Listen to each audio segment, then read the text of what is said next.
Kalau kau benar bisa menolongku, suara wanita itu bergetar antara marah dan putus asa, aku akan menunduk di hadapanmu, meski kau hanyalah pemuda yang bahkan desanya sendiri mengusirmu. Pemuda itu terdiam.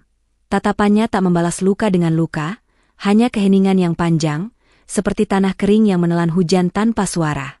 Angin memutar debu di antara mereka, seakan alam pun menahan napas menunggu takdir memilih sisi. Sahabat jiwa, dari kota manapun kalian mendengarkan kisah ini, semoga cerita ini sampai ke hati kalian yang sedang lelah. Tuliskan di kolom komentar, dari mana kalian menonton, dan bagian mana yang paling menyentuh hati. Semoga kisah ini menjadi doa yang diam-diam bekerja dalam hidup kalian. Sore itu, langit menggantung rendah di atas desa yang pernah hidup dari doa dan gosip. Matahari tenggelam perlahan, cahayanya jatuh seperti luka lama, keemasan namun perih. Angin berdesir membawa aroma tanah basah dan daun-daun kering yang patah sebelum waktunya. Di tepi jalan tanah, terdapat pohon tua dengan akar yang mencengkeram bumi seperti orang tua yang takut kehilangan anaknya. Burung-burung pulang lebih cepat, seolah tahu malam akan berat bagi seseorang. Dan di sanalah mereka berdiri. Dua manusia dari dunia yang tak pernah seharusnya bersinggungan. Namanya Ratna Kirana. Dulu, namanya disebut dengan hormat, kini namanya hanya gema kosong di lorong ingatan. Ia pernah memiliki segalanya. Rumah besar, suami terpandang, bisnis keluarga yang diwariskan dengan doa dan darah. Namun dalam 1 tahun, semuanya runtuh seperti istana pasir disapu ombak. Suaminya pergi bersama wanita lain. Bisnisnya bangkrut karena pengkhianatan. Keluarganya saling menuding, lalu menghilang. Dan penyakit misterius membuat kakinya lumpuh perlahan. Setiap malam, Ratna berbicara pada langit-langit kamar yang dingin, bertanya, "Tuhan, dosa siapa yang sedang kau tuntut dariku?" Trauma tinggal di tubuhnya, luka batin bersarang di tulang-tulangnya. Ia hidup, tapi tak merasa bernyawa. Pemuda itu bernama Langit. Ia miskin bukan karena malas, tetapi karena ia jujur di tempat yang lebih mencintai kebohongan. Bertahun-tahun lalu, ia dituduh mencuri, padahal ia hanya menolong, tak ada pembelaan, tak ada doa.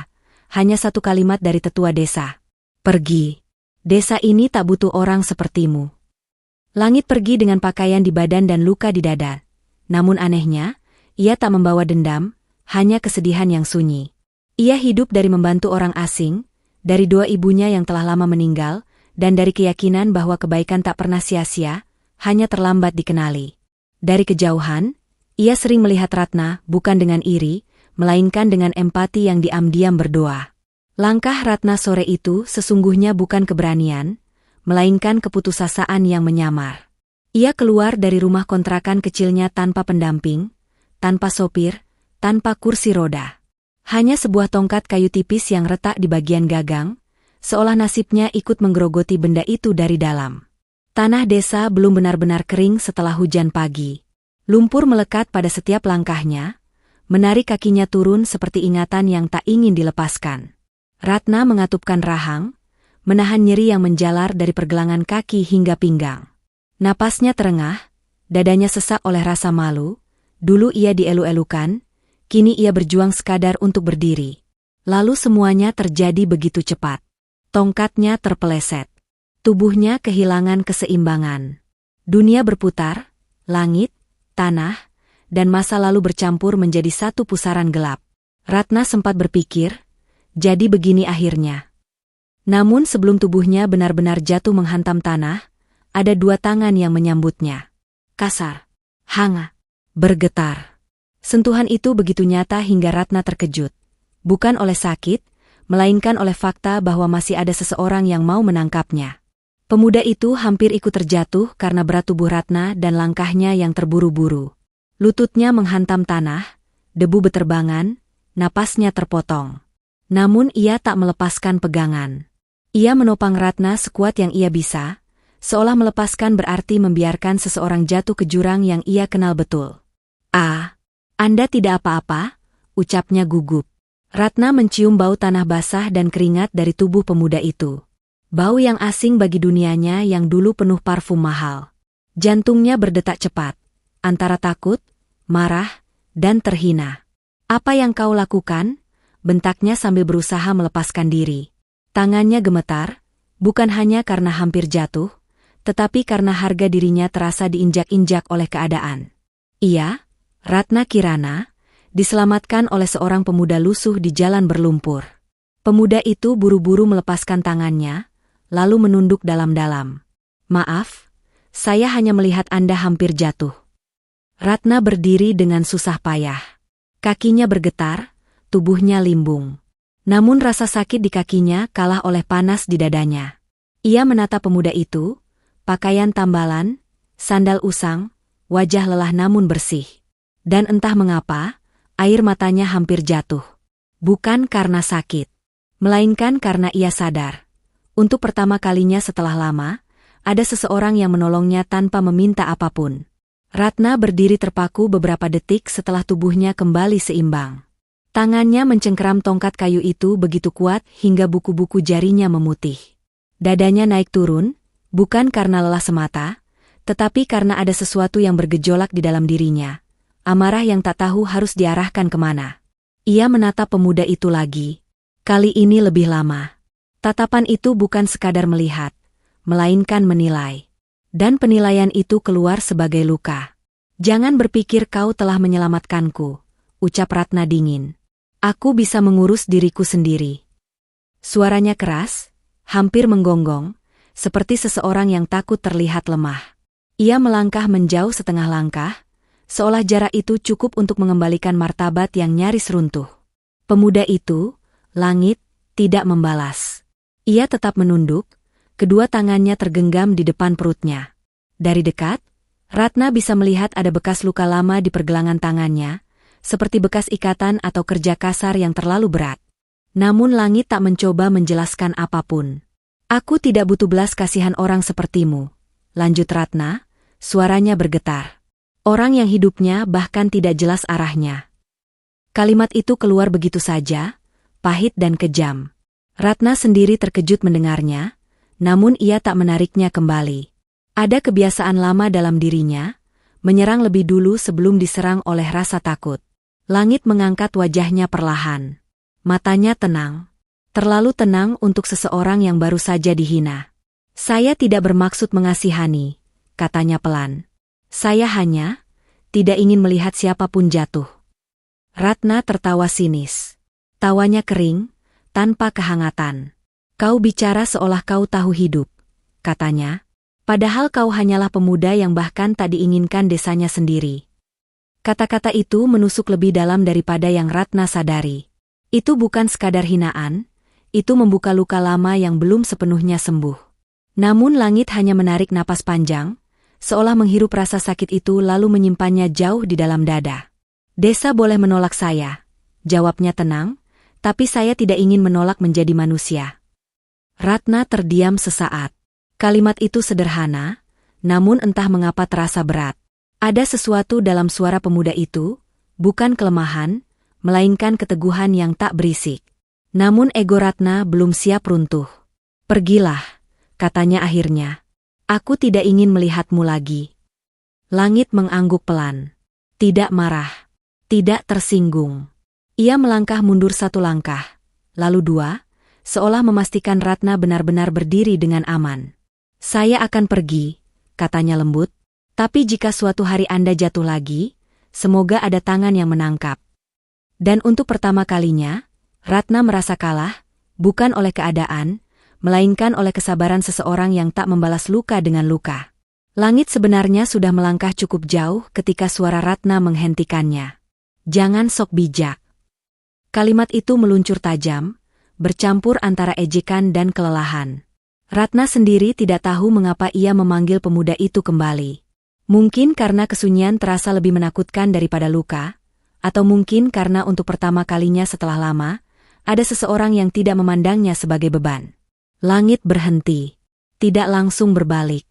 Ia berdiri beberapa detik, seolah memberi Ratna kesempatan untuk menarik kembali kata-katanya.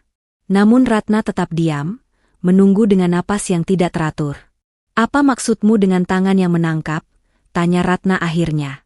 Tidak ada yang benar-benar menolong tanpa alasan. Langit menoleh perlahan. Matanya memantulkan cahaya senja yang hampir padam. Kadang alasan itu bukan keuntungan. Jawabnya, terkadang, hanya kenangan. Ratna mengerutkan kening. Kenangan apa? Langit menarik napas. Untuk pertama kalinya, suaranya terdengar sedikit bergetar. Ibu saya dulu seperti Anda, katanya pelan. Orang-orang bilang kakinya tak akan pernah sembuh. Ratna tertawa kecil, sinis. Dan, apakah kau ingin bilang dia sembuh karena doa ajaib? Langit tidak tersinggung. Ia sudah terbiasa dengan nada seperti itu. Tidak sembuh sepenuhnya, katanya jujur. Tapi ia bisa berdiri cukup lama untuk tersenyum lagi. Ratna memalingkan wajah. Kata-kata itu menyentuh sesuatu yang ia coba kubur dalam-dalam. Keinginan sederhana untuk tidak terus-menerus merasa hancur. Kau ingin apa? Tanya Ratna ketus. Uang? Aku tidak punya. Nama baik? Aku sudah kehilangannya. Aku tidak ingin apapun, jawab Langit cepat. Hanya, izinkan saya mencoba membantu. Ratna menoleh tajam. Membantu bagaimana? Kau bukan dokter. Bukan tabib. Bukan siapa-siapa. Langit mendekat satu langkah, tapi berhenti menjaga jarak. Ada cara keluarga kami, katanya hati-hati. Bukan keajaiban. Bukan sihir. Hanya usaha dan doa. Ratna tertawa keras kali ini. Tawanya pecah, hampir histeris. Kau tahu berapa banyak dokter yang sudah mencoba? Kau tahu berapa banyak harapan yang mati di kakiku? Ia menunjuk kakinya sendiri dengan getir. Kalau caramu berhasil, lanjutnya dengan nada menantang, aku akan mengakui kau lebih dari siapapun yang pernah meremehkanmu. Itu bukan janji tulus. Itu janji asal. Janji yang diucapkan seseorang yang sudah lelah berharap. Langit menatapnya lama. Lalu ia mengangguk. Tidak apa-apa, katanya lembut. Janji tidak harus ditepati manusia. Biarkan Tuhan yang mencatat niatnya. Dan saat Langit berbalik pergi, Ratna tiba-tiba merasakan sesuatu yang asing. Bukan keyakinan, melainkan rasa takut. Takut jika tawaran, mustahil, itu adalah satu-satunya harapan yang tersisa. Hari pertama Langit datang, Ratna tidak menyambutnya dengan senyum. Ia duduk di kursi kayu dekat jendela, tubuhnya kaku, wajahnya dingin. Ia membiarkan pintu terbuka bukan karena percaya, melainkan karena ia terlalu lelah untuk menolak. Di dalam hatinya, ia sudah menyiapkan kekecewaan berikutnya. Satu lagi bukti bahwa harapan hanya membuat luka semakin dalam. Langit masuk dengan langkah pelan, seolah takut mengganggu udara di ruangan itu. Ia membawa kain bersih yang sudah lusuh dan sebuah botol kecil berisi minyak buatan sendiri. Aroma rempah dan daun kering langsung memenuhi ruangan, lembut namun asing bagi Ratna yang terbiasa dengan bau antiseptik rumah sakit. Kalau sakit, bilang, ucap Langit pelan. Ratna hanya mengangguk, menahan komentar sinis yang hampir keluar. Ia mengangkat sedikit kakinya dengan susah payah. Saat tangan Langit menyentuh pergelangan kakinya, Ratna refleks menegang. Sentuhan itu hangat, tidak terburu-buru, tidak memaksa. Jari-jari Langit bergerak perlahan, mengikuti alur otot dan tulang, seperti seseorang yang sedang membaca peta yang sangat ia hormati. Hari-hari berikutnya berjalan dengan ritme yang sama. Langit datang sore hari, selalu tepat waktu, selalu dengan ketenangan yang sama. Ia memijat, lalu berhenti sejenak, menempelkan telapak tangannya, menundukkan kepala. Bibirnya bergerak tanpa suara. Doa yang tidak dipertontonkan. Awalnya, Ratna tidak merasakan apapun selain rasa hangat sesaat. Namun pada hari ketujuh, sesuatu berubah. Ada rasa berdenyut di betisnya. Halus, nyaris tak terasa, seperti ketukan kecil dari dalam tubuhnya sendiri. Ia terkejut, namun tidak berani berharap. Malam itu, Ratna menangis. Bukan karena sakit, melainkan karena perasaan asing yang lama hilang, perasaan diperhatikan tanpa dihakimi. Ia mulai bercerita tentang suaminya yang pergi, tentang sahabat yang berubah menjadi pengkhianat, tentang malam-malam panjang di mana ia berharap tidak bangun lagi. Langit tidak memberi nasihat. Tidak menyela. Ia hanya mendengarkan, kadang mengangguk, kadang menarik napas panjang seolah ikut menanggung beban cerita itu. Minggu kedua, Ratna mulai merasakan kesemutan. Jari-jarinya bergerak sedikit saat Langit memijat. Tubuhnya merespons, bukan dengan keajaiban mendadak, tetapi dengan tanda-tanda kecil yang jujur. Harapan yang tumbuh perlahan, hati-hati, seperti tunas yang takut diinjak. Untuk pertama kalinya setelah lama, Ratna menunggu esok hari, bukan dengan ketakutan, melainkan dengan kemungkinan. Pagi itu datang tanpa tanda apapun. Tidak ada cahaya berlebihan. Tidak ada firasat yang berteriak. Hanya keheningan yang terasa lebih dalam dari biasanya. Ratna terbangun sebelum matahari sepenuhnya naik. Udara masih dingin, menempel di kulitnya seperti sisa mimpi yang enggan pergi. Untuk beberapa saat, ia hanya berbaring, menatap langit-langit kamar yang penuh retakan halus. Retakan yang selama ini ia hafal seperti garis-garis kegagalannya sendiri. Lalu ia menyadari sesuatu.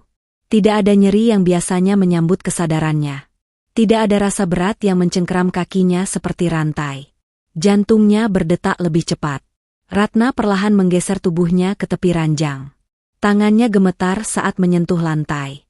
Dingin. Nyata. Ia menelan ludah, dadanya naik turun. Ia pernah merasakan harapan palsu terlalu sering, dan tubuhnya kini belajar curiga pada keajaiban. Dengan ragu, ia menurunkan kaki kanannya. Lalu kiri. Tidak ada rasa runtuh. Ratna menahan napas. Ia menekan telapak kakinya ke lantai. Pelan, sangat pelan, seolah takut tubuhnya akan mengingkari keputusan itu. Otot-ototnya bergetar, bukan karena sakit, tetapi karena lama tak digunakan. Ia berdiri. Bukan sempurna. Tidak tegak sepenuhnya. Namun berdiri. Air mata mengalir tanpa izin. Lututnya hampir menyerah, dan saat itu langit muncul di ambang pintu. Ia membeku melihat pemandangan di depannya. Ratna berdiri dengan tubuh gemetar, wajah basah oleh tangis, tangan terangkat seolah menahan dunia agar tidak runtuh lagi. "Jangan bergerak," ucap langit refleks, suaranya bergetar. Namun Ratna justru melangkah satu langkah kecil ke depan. Langkah itu pendek, tertatih, namun nyata. Lalu satu langkah lagi. Nafasnya terisak. Dadanya terasa akan pecah. Suaranya patah. Aku berdiri. Langit menutup mulutnya dengan tangan. Matanya memerah. Ia tidak bersorak. Tidak bersujud. Ia hanya menunduk dalam-dalam. Seolah takut jika ia terlalu bahagia, momen itu akan menghilang. Ratna terjatuh ke dalam kursi, menangis terseduh-seduh. Bukan karena sakit. Bukan karena takut. Melainkan karena untuk pertama kalinya, tubuhnya berhenti menyangkal harapan. Ini tidak mungkin, bisiknya, suaranya gemetar oleh ketidakpercayaan. Namun, ini terjadi. Dan di ruangan kecil itu, tanpa saksi selain cahaya pagi dan doa yang tak bersuara, sebuah keajaiban memilih hadir dengan cara paling sunyi, pelan, jujur, dan tak terbantahkan. Setelah keajaiban itu, Ratna tidak langsung merasa bahagia. Justru sebaliknya, ada rasa berat yang menekan dadanya, lebih menyakitkan daripada tahun-tahun ketika kakinya lumpuh. Setiap kali ia menatap langit, ingatannya memutar ulang kata-kata kejam yang pernah ia ucapkan. Kalimat-kalimat itu kini terasa seperti pecahan kaca yang tertanam di lidahnya sendiri. Ia teringat bagaimana ia menatap pemuda itu dengan jijik. Bagaimana ia menyebutnya orang buangan. Bagaimana ia meremehkan ketulusan yang datang tanpa syarat. Dan kini, orang yang ia rendahkan itulah yang berdiri paling dekat ketika hidupnya nyaris runtuh sepenuhnya. Ratna menunduk lama. Tangannya mencengkeram ujung kursi, jari-jarinya gemetar. Ia ingin bicara, namun setiap kata terasa terlalu kecil untuk menebus luka yang pernah ia torehkan. Suaranya serak, nyaris tak terdengar. Aku minta maaf. Dua kata itu keluar dengan susah payah, seperti pengakuan dosa yang terlalu lama disimpan. Air matanya jatuh lagi, kali ini lebih berat, lebih jujur. Aku menghinamu. Lanjutnya, napasnya tersendat. Aku meremehkanmu hanya karena aku sedang hancur. Aku pikir dengan melukai orang lain, aku bisa merasa lebih kuat. Langit terdiam. Ia tidak langsung menjawab. Ia hanya duduk berhadapan dengan Ratna, wajahnya tenang, seolah kata-kata itu bukan sesuatu yang perlu dibalas dengan kemarahan. Ibu tidak perlu meminta maaf, katanya akhirnya lembut. Orang yang terluka seringkali berbicara dengan luka. Ratna menggeleng keras. Tidak, katanya, suaranya bergetar. Aku harus mengakuinya. Aku bersalah. Ia menunduk lebih dalam, bahunya bergetar oleh tangis yang tertahan. Untuk pertama kalinya setelah bertahun-tahun, Ratna tidak mencoba terlihat kuat. Ia membiarkan dirinya rapuh di hadapan seseorang yang tidak pernah memanfaatkannya. Langit menghela napas panjang. Saya tidak menolong untuk diakui, katanya pelan. Dan saya tidak menyimpan sakit hati. Hidup sudah cukup keras tanpa kita saling membebani. Kata-kata itu justru membuat Ratna menangis lebih keras. Karena ia sadar, ketulusan seperti itu jarang, dan hampir selalu datang dari orang yang paling sering diremehkan. Dalam keheningan yang menyusul, Ratna merasakan sesuatu yang berubah di dalam dirinya. Bukan hanya kakinya yang perlahan sembuh, tetapi hatinya yang selama ini membatu mulai retak. Bukan untuk hancur, melainkan untuk belajar rendah. Dan di saat itulah Ratna mengerti, keajaiban terbesar bukanlah bisa berdiri, melainkan bisa menundukkan ego yang selama ini berdiri terlalu tinggi. Ratna berdiri di depan cermin kecil di kamarnya, memandang pantulan dirinya yang terasa asing. Wajah itu masih menyimpan garis kelelahan dan bekas tangis. Namun, ada sesuatu yang berubah di matanya. Bukan lagi tatapan orang yang kalah, melainkan seseorang yang baru saja diselamatkan, bukan hanya dari penyakit, tetapi dari dirinya sendiri. Ia berjalan perlahan keluar kamar. Langkahnya masih hati-hati, belum sempurna, namun setiap pijakan adalah kemenangan kecil. Di ruang depan, Langit sedang merapikan kain dan botol minyaknya, bersiap pergi seperti hari-hari sebelumnya, tanpa menunggu pujian, tanpa menuntut balasan. Langit, panggil Ratna. Pemuda itu menoleh, sedikit terkejut. Ia tidak terbiasa dipanggil dengan nada seperti itu, tanpa perintah, tanpa nada tinggi. Aku ingin kau duduk, kata Ratna. Ada yang harus kuucapkan. Dan kali ini, aku tidak ingin bersembunyi di balik kesombongan. Langit menurut. Ia duduk dengan sikap yang sama rendah hatinya seperti pertama kali mereka bertemu. Ratna menarik napas panjang. Kata-kata ini bukan sekadar ucapan terima kasih. Ini adalah pengakuan, dan pengakuan selalu membutuhkan keberanian. Selama hidupku, Ratna memulai, suaranya tenang namun berat, aku terbiasa menilai manusia dari apa yang mereka miliki. Harta, jabatan, nama keluarga. Ia tersenyum pahit. Dan semua itu pergi, dalam sekejap. Ratna menatap langit lurus-lurus. Ketika semua pergi, justru kau yang tinggal. Suasana hening. Angin masuk melalui jendela, menggerakkan tirai tipis seperti saksi yang diam. Aku mengakui sesuatu hari ini, lanjut Ratna. Aku mengakui bahwa ketulusanmu lebih berharga daripada semua kekayaan yang pernah kumiliki. Langit menggeleng pelan. Saya hanya melakukan yang saya bisa. Tidak, Ratna menimpali lembut. Kau melakukan lebih dari itu. Kau memperlakukanku sebagai manusia, bahkan ketika aku gagal melakukannya padamu. Ratna menunduk sebentar, lalu kembali mengangkat wajahnya dengan mata yang berkaca-kaca. Aku mengakui kau bukan orang buangan. Kau adalah penolong. Kau adalah orang yang menyelamatkanku ketika dunia memalingkan wajah. Langit terdiam lama. Tenggorokannya terasa sesak. Ia tidak menangis, tetapi matanya memerah. Ia tidak pernah membayangkan mendengar kata-kata seperti itu, bukan dari Ratna, bukan dari siapapun. Terima kasih, katanya akhirnya pelan. Bukan karena pengakuannya, tapi karena Anda mau melihat. Ratna tersenyum. Dan untuk pertama kalinya, senyum itu tidak lahir dari kebanggaan, melainkan dari kerendahan hati. Pagi itu, desa tampak sama seperti dulu. Jalan tanah yang retak, rumah-rumah kayu yang mulai lapuk, dan pohon tua di tepi lapangan yang berdiri seperti saksi bisu dari terlalu banyak kisah yang tak pernah dicatat. Namun bagi Langit, semuanya terasa berbeda. Bukan karena desa berubah, melainkan karena hatinya kini tidak lagi membawa beban pengusiran. Ratna berjalan di sampingnya. Langkahnya masih pelan, tapi tegap. Setiap pijakan adalah pengingat bahwa ia pernah jatuh begitu dalam, dan kini bangkit bukan karena kekuatannya sendiri, melainkan karena seseorang yang pernah dianggap tak berarti. Mereka berhenti tepat di bawah pohon tua itu. Pohon yang sama tempat Langit dulu berdiri dengan kepala tertunduk, mendengar vonis pengusiran dari orang-orang yang tak mau mendengar kebenaran. Pohon yang akarnya menjalar ke tanah seperti luka lama yang tak pernah benar-benar hilang. Aku ingin berhenti di sini, kata Ratna pelan. Langit menoleh, Matanya menyapu batang pohon itu. Ia mengangguk, seolah mengerti tanpa perlu dijelaskan. Ratna menunduk, lalu perlahan berlutut, gerakan yang membuat langit terkejut.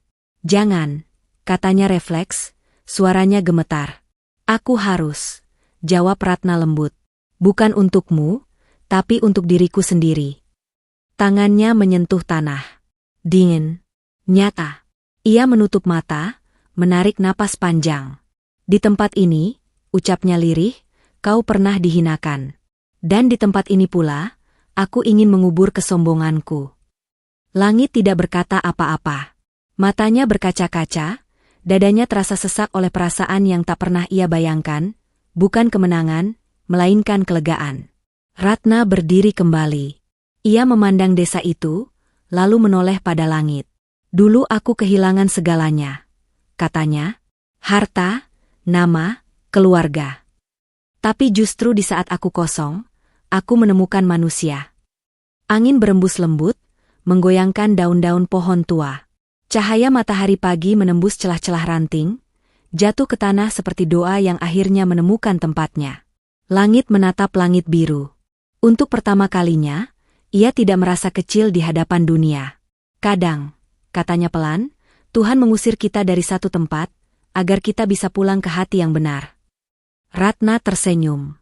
Air matanya jatuh, namun kali ini bukan air mata kehilangan. Mereka berdiri berdampingan, dua jiwa dari dunia yang berbeda, disatukan oleh luka, ketulusan, dan waktu yang akhirnya adil. Dan di bawah langit yang dulu menyaksikan pengusiran, hari itu, langit menjadi saksi kepulangan.